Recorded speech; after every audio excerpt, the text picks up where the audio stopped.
Hola amigos, ¿cómo están en esta noche lluviosa? Hoy les vamos a hablar acerca de Santos de Collado. Mm, Es un general liberal que estuvo durante la Guerra de Reforma, también en contra del gobierno de Santana antes. Y bueno, pues empecemos un poco su historia desde el principio. Santos, cuando era niño, se quedó huérfano de padre y como tenía muy buena letra, imagínense ustedes que por nuestra buena letra consigamos trabajo. Bueno, pues así le pasó a él, porque en su tiempo pocos sabían escribir.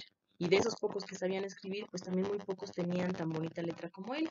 Entonces, un cura se lo llevó a vivir a la Ciudad de México, él había nacido en el Estado de México, y ahí fue donde, pues, Santos era el encargado de hacer todos los documentos parroquiales, las fe de bautizo, el acta de matrimonio, todo lo escribía él. Pero este cura sí era un poco pesadito con él y lo hacía trabajar demasiado y aparte hacer otro tipo de trabajos ahí, de labores del campo. Y pues bueno, de todas maneras él aprovechaba todo, aprendía todo y bueno, pues trabajaba demasiado, ¿no? En una ocasión, pues ya siendo más jovencito, lo encontró que solamente por haberse dado un beso con una chava, el cura los casó. Lo casó a los 16 años y la chava más o menos en una edad similar. Entonces, bueno, pues de pronto ya se ven casados y todo, y él de todas maneras seguía bajo tutela del cura, que lo seguía explotando laboralmente. Y pues como ya para esas alturas ya no soporta Santos tanta explotación, escapa de su casa y bueno, pues se encarga a su mujer, a su muy joven mujer, con la mamá de él, con su hermano, y se va a probar suerte a otro lado. Para entonces, bueno, pues el cura se lo había llevado primero a la Ciudad de México, pero después no les había dicho que se lo lleva a Michoacán, y ahí es donde estaba trabajando.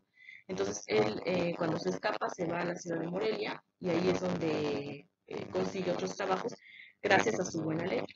Que, de hecho, ya lo usa como un currículum, ¿no? Porque va a una notaría y les dice, bueno, pues ya andaba así con muy poca ropa, con lo poco que se pudo llevar, y pues sí, se veía bastante así desarrapado, pero traía un documento escrito por él, decía, bueno, soy Santos de Gollado y esta es mi letra, ¿me pueden contratar?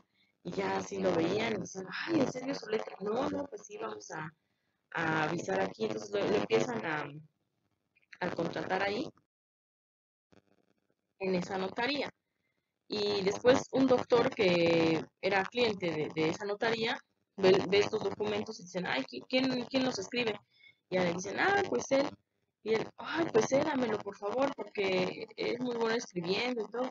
Entonces ya se pasa a trabajar con el doctor, después se pasa a trabajar con otro cura que aparte daba clases en un seminario y pues va subiendo de rango Santos, entonces le van pagando más y lo convierten también en preceptor de algunos niños del seminario y precisamente les decían que los enseñara a escribir como le escribía. Pero aparte, pues él se va instruyendo en otras materias, entonces ahí va a empezar a estudiar también de manera autodidacta, porque ya tenía muy cerca ahí los libros, filosofía, teología, geografía, muchas cosas, y entonces ya incluso va a llegar a ser maestro de alguno de los niños. Para ese entonces, pues ya manda a traer a su esposa, le dice, pues ya, aquí ya gano mejor, ya no me van a estar explotando.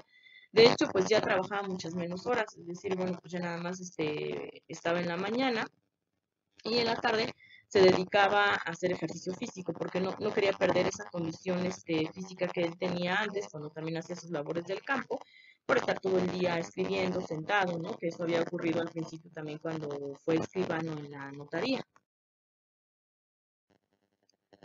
Sin embargo, pues al mismo tiempo se va a empezar a meter un poco en política. Había algunas juntas por ahí en contra de Santana y pues él va a empezar a asistir. Y ya le habían dicho, pues ahí donde trabajaba, no se meta en eso, no se mete en problemas, pero pues él así como joven, interesado en su país, pues sí lo hacía, ¿no? Y de esta manera también lo va a conocer Melchor Ocampo, que después ya lo va a invitar a la política, ya a integrarse en esas otras filas.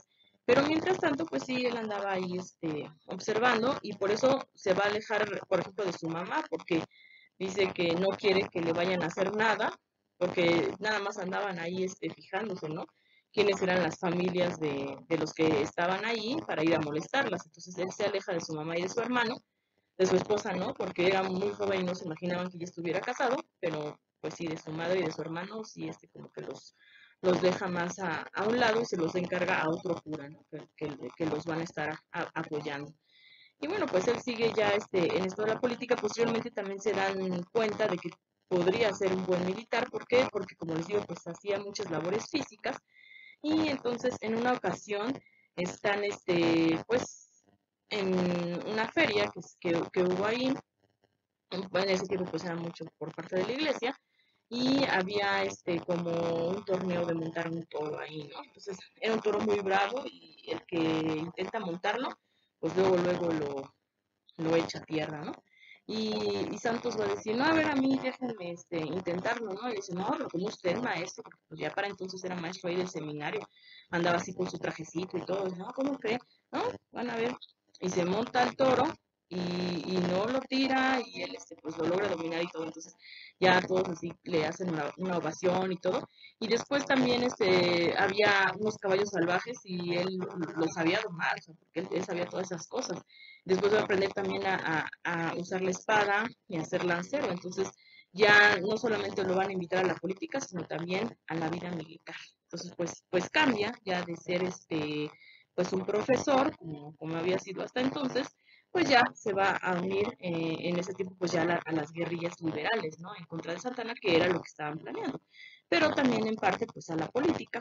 Bueno, en ese entonces está en Michoacán, pero después se van a trasladar al Estado de México, que pues era su estado natal, y él va a seguir con estas labores, va a ir subiendo de rango militar también, y posteriormente, pues después de la batalla de Salamanca, que eso ya fue en la Guerra de Reforma, que bueno, pues él también ahí se distingue por sus dotes militares, lo van a ascender, entonces ya va a ser general, incluso ya posteriormente pues va a ser el principal general en las fuerzas liberales, imagínense cuánto subió, ¿no?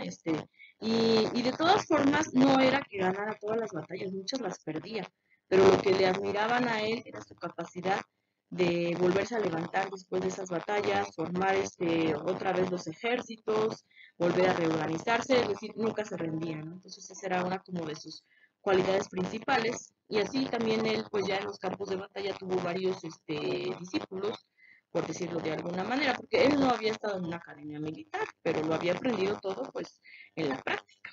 Y sí, bueno, pues ya tenía ese nombramiento, ¿no? Él era amigo, por ejemplo, del papá de Leandro Valle, entonces cuando el papá de Leandro Valle se lleva iban a luchar en Salamanca precisamente, pues como que se lo encarga a su hijo, a Don Santos, y entonces pues Valle va a ser así como más o menos como su hijo militar, ¿no? Leandro ya había estado, él sí había estado en una academia militar y todo, pero ya en el campo de batalla pues era otra cosa, entonces aprendió también mucho de Santos de Gollado. Y otra cosa que lo caracterizaba mucho a Don Santos era que bueno, él no era sacerdote, pero como digo, él estudió teología, había estado muy cerca de la iglesia, entonces era un hombre así como de mucha fe, a diferencia de muchos de sus compañeros, que aunque sí eran católicos, pero eran pues un poquito más de corte liberal, como les decían, los puros, ¿no? Y Santos, pues no, él siempre así como que defendía la fe, pero de todas maneras estaba con ellos, es decir, sí era liberal, pero pues aparte tenía sus creencias religiosas. Entonces, pues sí decía, sí se debe separar la iglesia del Estado, pero pues nosotros tenemos que ser compasivos con los enemigos, tenemos que tener consideración, siempre andaba con esa idea, ¿no? Entonces, cuando veía que se pasaban así como de la raya, los que andaban ahí con él, pues él les ponía así como un alto. Siempre les hacía un llamado a la ecuanimidad, que fueran un poco más, como les digo, compasivos, ¿no? Entonces, en una ocasión, pues van a atrapar, por ejemplo, al jefe conservador de Blancarte, y ya había dicho Santos de Gollado, no debemos fusilarlo, vamos a ponerlo nada más bajo arresto y pues ya, no vamos a hacer otras acciones en contra de él. Pero uno de los coroneles que estaban con Santos, que se llamaba Antonio Rojas, no le hace caso y va y fusila a Blancarte. Y entonces Santos se enoja mucho.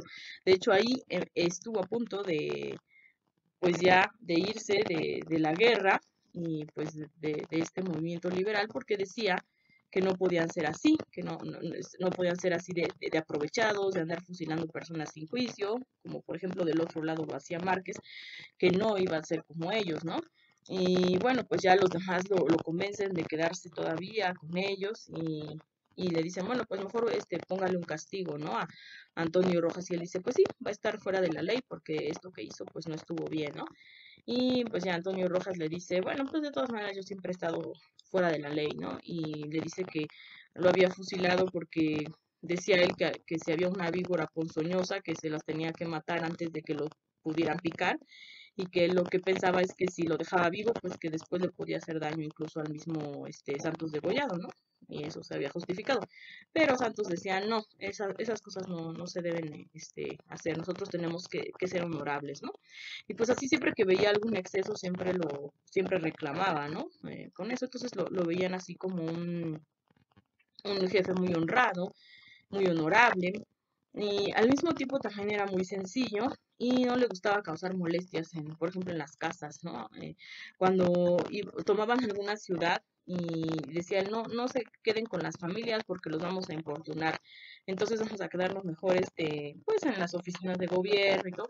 Y había otros que decían, no, pero ¿por qué? Pues tenemos que descansar bien, ¿no? Y ya en las familias nos ofrecen camas y todo. Y él, no, no, preferimos estar aquí, ¿no? Se acuartelaba en otros lugares y a veces cuando las mismas familias le decían que lo invitaban a comer, él decía, no, gracias, ya comimos, ¿no? E incluso algunos otros jefes liberales que iban con él decían, no, no es cierto, no hemos comido, tenemos mucha hambre. Y ellos sí aceptaban, ¿no? Lo que les daban estas familias. Él incluso para evitar molestias andaba a veces remendando sus mismos trajes, ¿no? De general, y entonces le decían, no, pero ¿cómo usted mismo va a estar haciendo eso? No, pues désenlo aquí a alguna de las mujeres del pueblo, que bueno, que lo van a hacer, y no, no, yo quiero evitar molestias, no quiero que nadie se esté pues molestando por mí, ¿no? Entonces eso es lo que hacían. Y bueno, pues como les digo, pues se caracterizaba mucho con eso. Y también a veces trataba como de negociar con los enemigos para que no hubiera tanta sangre. Es decir, no era que fuera a negociar en sus principios, sino simplemente como en el curso de la guerra, para que no hubiera tratos, por ejemplo, de que no fueran fusilados y estas cosas, pues esto es lo que él hacía, ¿no? Sin embargo, pues va a cometer después errores diplomáticos que ya les vamos a comentar. Pero antes, por ejemplo, cuando estaba a las afueras de Querétaro, en la batalla de Estancia de las Vacas, pues trató de ponerse de acuerdo antes con Miguel Miramón, estaban ahí bajo un mezquite, y decía él que a lo mejor lo convencía de que ya los conservadores, pues, pudieran aceptar un poco la Constitución del 57, aunque se iba a revisar y que le iban a hacer algunas modificaciones, pero que pues podía ser, ¿no? Pero no, o sea, era demasiada ilusión eso, ¿no? Entonces, pues no, Miguel Miramón no acepta eso y le dice Santos, bueno, pues ni modo, entonces, mañana será la batalla, ¿no? Pues ya ni modo. Y Miramón le dice, sí, mañana lo voy a vencer, ¿no? Porque Miramón a veces sí era así como que tenía bastante exceso de confianza, ¿no? Y le dice Santos, bueno, dice, yo no vine a vencer, ese no es mi objetivo es luchar por mis principios, y pues ya si vence usted, ni modo, de todas maneras, pues yo voy a seguir luchando, ¿no? Y efectivamente al día siguiente, pues sí, Miramón lo vence y Santos Degollado sigue luchando, ¿no? Posteriormente, cuando van a Veracruz, que también Miramón pues estaba amenazando ahí el puerto por tierra y por mar, pues ya a Santos va a ser nombrado el secretario de Relaciones Exteriores, aparte de su nombramiento militar que tenía. Esto porque pues ya Ocampo estaba siendo muy criticado por lo del tratado precisamente de Maclean Ocampo, entonces lo molestaban demasiado y pues ya eligieron entonces a Santos para que fuera el diplomático. Ahí también va a tratar de negociar con Miramón. Ahí Miramón un poco va a ceder, pero ahí lo que va a pasar es que como también Miramón ya había contratado unos barcos españoles, pues eso sí, ya no era negociable para los liberales. Entonces, también los liberales van a intervenir con barcos que Estados Unidos les va a mandar. Entonces, ahí ya hubo intervención de ambos lados, ¿no? Y lo que va a pasar es que un ministro inglés le va a proponer a Santos que se haga como un acuerdo entre ambos jefes, en este caso, pues Miguel Miramón era en ese entonces presidente de los conservadores y Benito Juárez pues era de los liberales, pero Santos como era el diplomático de relaciones exteriores, que él lo propusiera, que pues sí, que se hiciera un trato para acabar la guerra, que se revisara la constitución precisamente, pero que de ser posible, pues tanto Miguel Miramón tenía que renunciar a la presidencia, como si era acaso necesario, pues también lo iba a hacer Benito Juárez, ¿no? Y entonces Santos en un momento para terminar la guerra sí considera hacer este plan y va y se lo propone a Juárez y pues no lo van a aceptar. Obviamente, entonces le reclaman y le dicen que lo que está haciendo es permitir que una nación extranjera esté interviniendo en asuntos interiores, ¿no? En este caso, pues Inglaterra, y que no, eso no iba a ser aceptado. Bueno, Benito Juárez le va a enviar una carta a este ministro inglés y le dice, mire, yo no crea que yo me quiero quedar en la presidencia porque a fuerza quiero ser presidente, sino que simplemente nosotros estamos luchando por esta constitución y estas leyes de reforma y eso no es negociable. Entonces, olvídese de que vaya a hacer eso, ¿no? Y pues allá usted y allá Miramón si él acepta, yo no sé, que Miramón tampoco iba a aceptar, obviamente, pero no, esto no se va a poder. Le agradezco, bueno, le agradezco y así, pues ya que podía decir, ¿no? Pero don Santos tampoco estaba autorizado como para tratar esas cosas. Y lo que sucede es que ya se va a enjuiciar entonces a Santos de Goya y se le va a retirar de su cargo como general en jefe. Esto se le va a dar a Jesús González Ortega. Entonces, bueno, pues ya Santos se retira de esto y estaba pendiente un juicio que se le iba a hacer y bueno, pues ya se va a retirar un poco de este tipo de vida militar y diplomática, aunque él se quería seguir estando dentro pues de esta lucha, ¿no? Porque decía, es que sigo teniendo los mismos principios, pues si me equivoqué, pero quiero seguir aportando, ¿no? Y entonces después de eso se va a ir a Toluca, donde estaba un muy buen amigo de él, que era Benito Gómez Farías, que era hijo de Valentín Gómez Farías, y también estaba Felipe Berriozábal, que en ese tiempo era el gobernador del Estado de México, y pues ellos decían, bueno, pues ya vamos a descansar un poco aquí, ya no va a haber batallas ni nada, pero pues no. Ahí también los sorprende Miramón en compañía de Miguel Negrete y de Leonardo Márquez, y los vencen y los capturan a los tres. Entonces, pues ya estaban ellos ahí prisioneros y decían, no, pues ahora sí ya nos van a fusilar. Aparte estaba Márquez, que era el que siempre optaba por este tipo de soluciones, pero pues no los fusilan. Miguel Miramón ya había hablado varias veces con Santos de Gollado, antes, así tratando de hacer negociaciones que pues no habían dado buenos frutos, pero de todas maneras ya se conocían. Aparte de que pues Santos, como les digo, pues también era muy admirado por Leandro Valle y Leandro Valle había sido amigo de Miramón antes. Entonces pues le tienen ciertas consideraciones y aunque al principio sí le dice Miguel Miramón que los iba a fusilar, y ellos de todas maneras no eran cobardes y dicen, ah, bueno, pues estamos dispuestos, ¿no? Y les dicen, no les vamos a hacer eso. Y manda a que curen a Berriozábal, que había quedado un poco herido en esa batalla, y una vez que lo curan, les dicen, los vamos a trasladar a la Ciudad de México en una comitiva y van a quedar prisioneros en el Palacio Nacional. Incluso hay una carta ahí de Miramón que se los encarga a Concha Lombardo que los traten bien, que les den bien de comer y todo esto. Y pues sí, se los llevan y ahí se los encarga a otro militar, Miramón, porque sabía que si nada más quedaban en manos de Márquez, pues ahí sí quién sabe qué les pudiera pasar. A veces Márquez se mandaba solo y hacía lo que quería, como hizo en Tacubaya, ¿no? Que por cierto ahí, en Tacubaya vamos a regresarnos un poquito antes, también pues en este caso Leonardo Márquez había derrotado a las tropas de Santos de Gollado, pero y ahí es donde va a fusilar a estudiantes de medicina y a personas civiles que estaban ahí, que no tenían pues nada que ver en el asunto, o que a lo mejor estaban ayudando, pero no eran militares, y que la orden de Márquez era nada más fusilar a los jefes y oficiales, no a los civiles, y él lo hizo, pero ahí también lo que él quería, pues era fusilar a Santos Degollado, ¿no? Santos Degollado se le escapó, pero en esa ocasión se queda la casaca militar de Santos y su banda de general.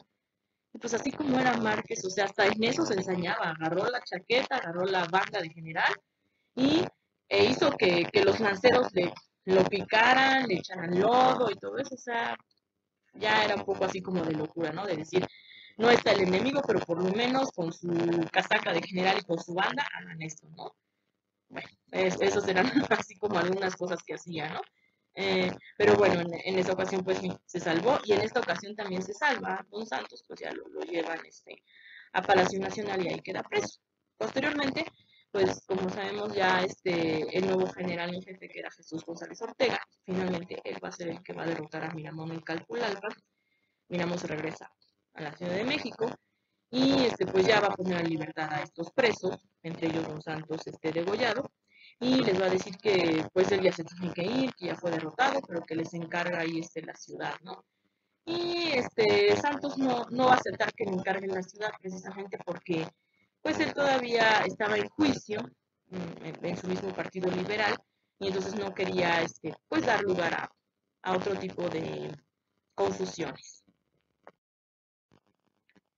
Sin embargo, pues ya en la entrada triunfal de Jesús González Ortega, cuando iba ahí por donde ahora es bueno, era el Palacio de Iturbide, que ahora pues se presentan exposiciones y todo eso, pero en ese entonces que se llamaba el Hotel Iturbide, estaban Santos Degollado y sus dos amigos enfrente, detrás de un vidrio viendo cómo pasaba ese desfile. Jesús González Ortega los va a reconocer y les dice, vengan con nosotros, pues para que ustedes también participen. Y le va a dar mucho reconocimiento a Santos, ¿no? Porque a pesar de que ella no era general en jefe, pues ya había contribuido anteriormente. Entonces lo reconoce y pues ya se van a la comitiva, aun cuando todavía estaba pendiente este juicio que le iban a hacer a Santos. Y eso ocurrió precisamente en la Navidad de 1860.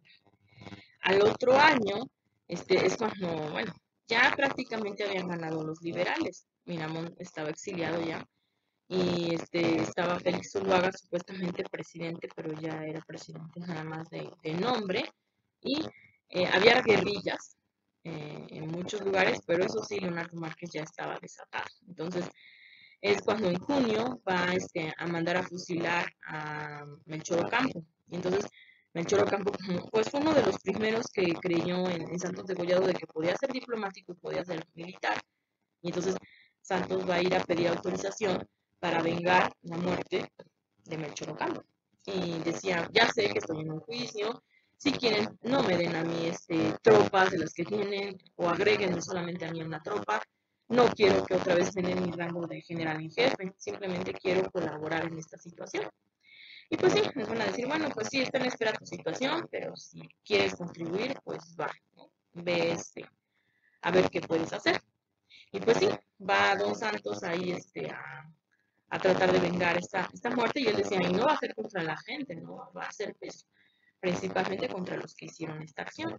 Pero pues en el camino, ahí ya es víctima de una emboscada, lo tiran del caballo, le dan un balazo atrás de la cabeza y después lo rematan con unas lanzas.